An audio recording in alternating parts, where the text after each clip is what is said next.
Et bonsoir à tous, salut à tous. Nouvelle vidéo ce soir. Donc plusieurs thèmes qu'on va essayer de passer assez rapidement pour pas trop s'étendre et pour pas répéter toujours les mêmes choses non plus. Donc, ce soir, les sujets sont pour commencer, j'aimerais pour une fois, alors on a tendance à parler un peu tout le temps hein, de l'OM, mais bon, rien n'empêche de parler des autres équipes. Et notamment, j'aimerais quand même faire un point, on va dire, un point réaliste sur le parcours du Paris Saint-Germain, notre ennemi juré en Coupe d'Europe, et son élimination hier soir à Manchester City et de comparer un petit peu alors là, les grandes équipes françaises que nous avons pu avoir et qui ont représenté notre pays durant les dernières décennies avec cette équipe du Paris Saint-Germain qui aujourd'hui est l'étendard il est l'étendard des clubs du football français. C'est malheureusement pour nous une réalité. Donc parler déjà de ça. Et ensuite, de parler hein, des derniers mouvements qu'il y a eu au niveau de l'organigramme du club, une fois de plus, parce que c'est encore un petit peu bougé cette semaine, hein. Et également des dernières, certains, on va dire, certains insiders ou youtubeurs, je sais pas comment on peut appeler ça, qui ont sorti de nouvelles révélations. Voilà, je vous donnerai mon avis sur ce que j'aime pas. Donc n'hésitez pas toujours à aimer, à partager la page, à liker, à vous abonner, c'est important, à en parler pour faire monter également le nombre d'abonnés. Je pense que ça peut être cool pour ma chaîne et pour nous tous, pour pouvoir avancer. Donc, et j'insiste toujours de la même manière, je veux tout le temps que sur ma chaîne, tout le temps, les commentaires restent, on va dire, courtois, cordiaux, et que chacun puisse s'exprimer de la façon dont il a envie, et que tout le monde donne son opinion, et c'est très important. Donc, pour démarrer, donc, comme je disais, on va parler vite fait du parcours de notre ennemi juré, le Paris Saint-Germain. Donc, déjà, première chose. Oui, il y a la petite étoile là. Pour l'instant, nous sommes toujours à jamais les premiers et à jamais les seuls. Je pense qu'il faudra changer le slogan bientôt, puisque force est de constater que, euh, que pourtant nous l'avons gagné il y a quasiment 30 ans maintenant, que nous y sommes de moins en moins en Ligue des Champions, dont les autres ont quand même le temps, le temps et le loisir de pouvoir nous représenter et n'y arrivent pas. Et à l'occurrence, là, on va parler forcément du Paris Saint-Germain, qui est aujourd'hui, comme je le disais, le porte-parole des clubs français, hein, puisque c'est forcément, depuis maintenant quasiment une décennie, l'équipe, on va dire, forcément, la mieux lotie au niveau de son effectif. Forcément, puisque de l'argent, ça, il n'y a pas de secret aujourd'hui, malheureusement, dans le football. Et depuis l'arrivée Bosman, notamment, il faut beaucoup d'argent pour pouvoir avoir des équipes compétitives, puisqu'on ne peut plus trop compter, depuis l'arrivée Bosman, justement, sur des quotas de joueurs nationaux qui faisait qu'à l'époque, forcément, le football français, dans les années 90 notamment, était beaucoup plus performant. L'OM, mais le PSG, Auxerre, rappelez-vous, Monaco, Bordeaux, tous ces clubs-là faisaient très régulièrement des parcours en Coupe d'Europe. C'est beaucoup plus difficile aujourd'hui. Donc le Paris Saint-Germain, par rapport au match de hier, alors je vais pas vous mentir, c'est un match que j'ai survolé, puisque je ne rate pas les matchs du Paris Saint-Germain avec une très très grande attention, parce que je connais cette équipe du coup, et je ne vais pas dire que je savais ce qui allait se passer à l'avance, mais bon, je me doutais bien que ça serait très difficile face à Manchester City, qui pour moi, Manchester City a l'effectif pour moi le plus complet et le plus impressionnant d'Europe à mes yeux. Donc je me doutais que ça serait très difficile pour eux de passer. Alors qu'est-ce qu'il a manqué au Paris Saint-Germain? Pour moi, ce qu'il a manqué au Paris Saint-Germain, c'est très simple. Ça se résume à 2 points, et qui sont les deux mêmes points depuis des années maintenant. C'est qu'ils n'ont pas pour moi de véritable milieu récupérateur de 6 Naboyeur. Et depuis, on va dire que depuis qu'ils ont perdu Thiago Motta, ils n'ont jamais réussi réellement à combler ce manque. Et on va dire et l'avant-centre. Voilà. le fameux avant-centre qu'ils n'ont plus depuis la saison dernière et depuis également, et bien encore d'un peu plus loin, depuis le départ d'Ibrahimovic.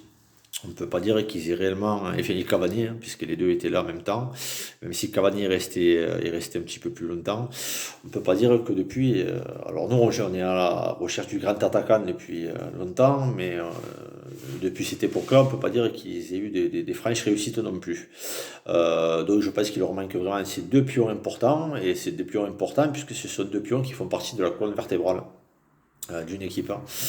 Et forcément, arrivé à un certain moment, eh ben, ça, je pense que ça leur a tout simplement manqué. Dès qu'il manque un joueur des deux, Mbappé ou Neymar, enfin, dès qu'ils ne sont pas ensemble sur la pelouse, on voit que c'est beaucoup plus difficile pour eux, puisqu'ils ont énormément misé sur ces deux individualités depuis longtemps maintenant, plus que sur une homogénéité dans le groupe. Et on va dire il y a un groupe qui est plutôt bien construit. Voilà. Donc on va dire qu'ils payent un petit peu leur stratégie starisée du départ, qui n'est pas le bout, puisque moi, de mon sens à moi, la meilleure équipe du Paris Saint-Germain était celle sous l'ère de Laurent Blanc. Paradoxalement, Laurent Blanc a été beaucoup décrié là-bas. Mais j'estime que c'est à cette période-là qu'ils avaient l'équipe la plus complète, hein, et l'équipe la plus agréable à avoir joué. Et c'est cette année-là où ils se sont fait éliminer en quart contre Manchester City. Je pense que c'est cette année-là où ils avaient l'équipe, par mon sens, l'équipe la plus forte. Ce qui est un paradoxe, puisqu'entre-temps, ils ont fait une finale et une demi-finale de Ligue des Champions en un an.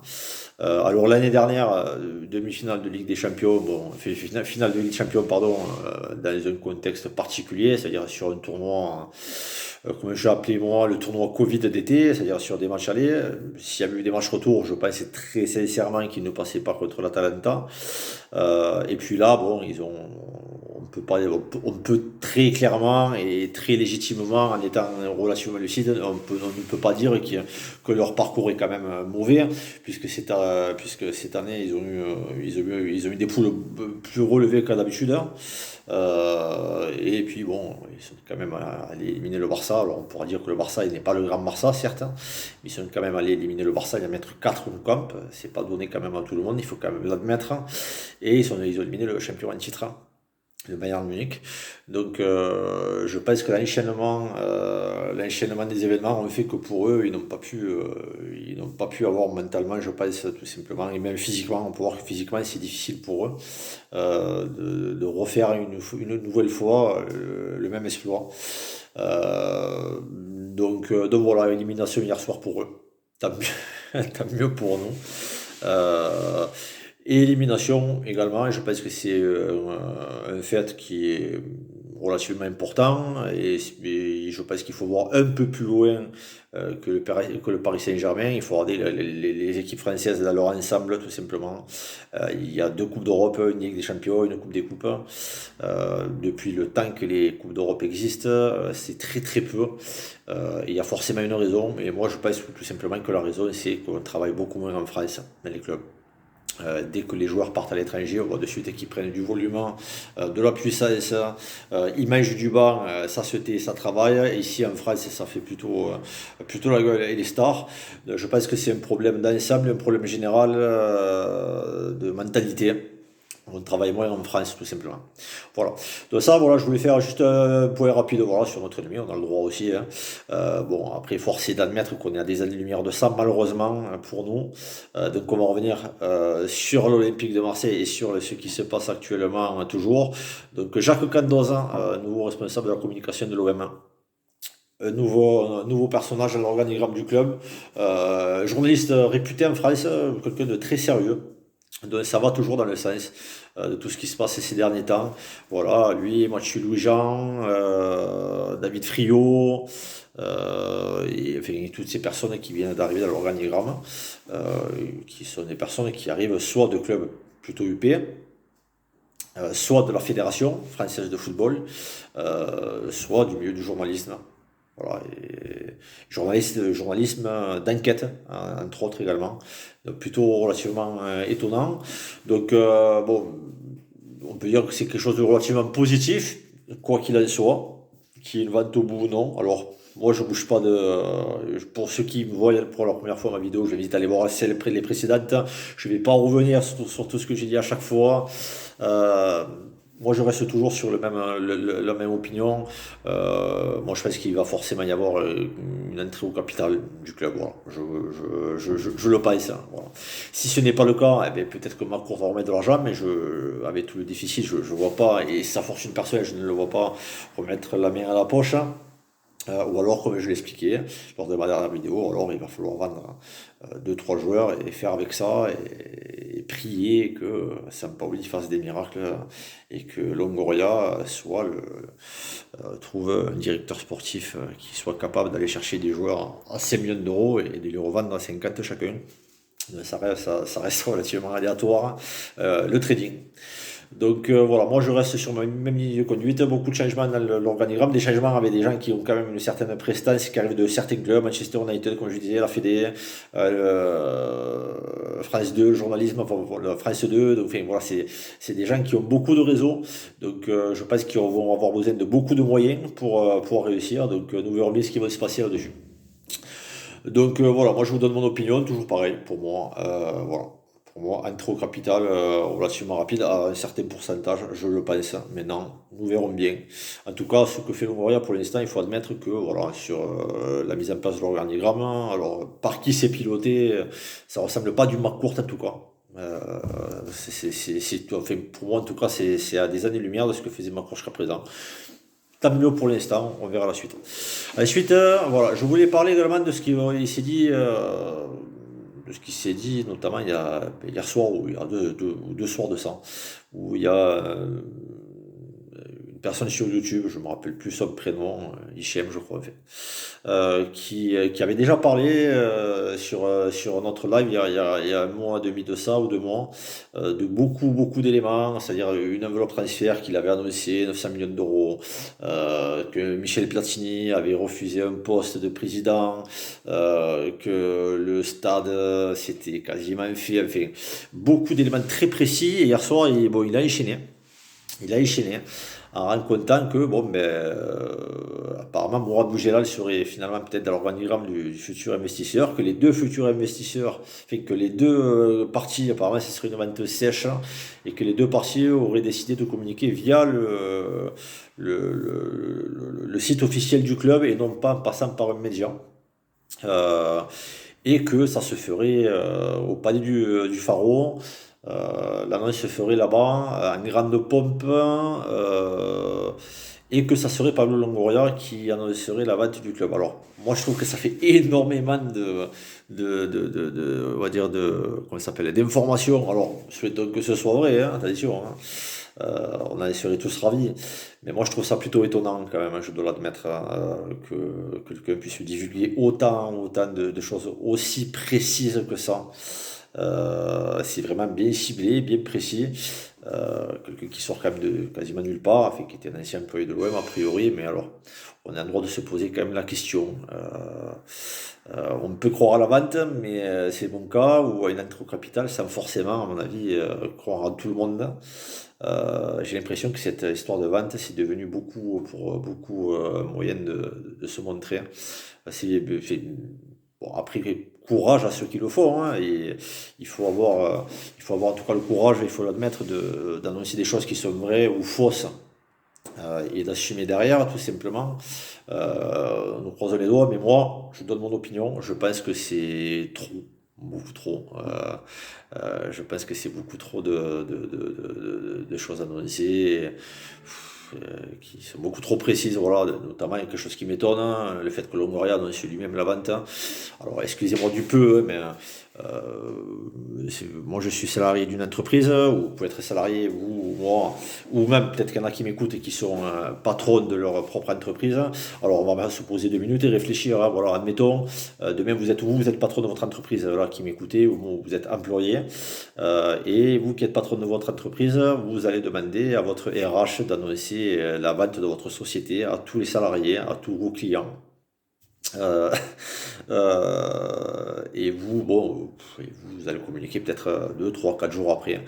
Alors moi je trouve ça plutôt étonnant. Ou inversement, vous êtes employé comme moi et j'imagine mon patron qui a décidé de céder quelque part. peu importe, ou de vendre en totalité, hein, c'est à la limite le problème n'est même pas là. Et il va venir me voir, moi, employé, et dire écoute, tu vas annoncer la vente d'une part, des parts de la société à tout le monde, hein. Les clients, les fournisseurs, et l'entreprise en totalité. Je trouve ça relativement étonnant. Donc pourquoi pas.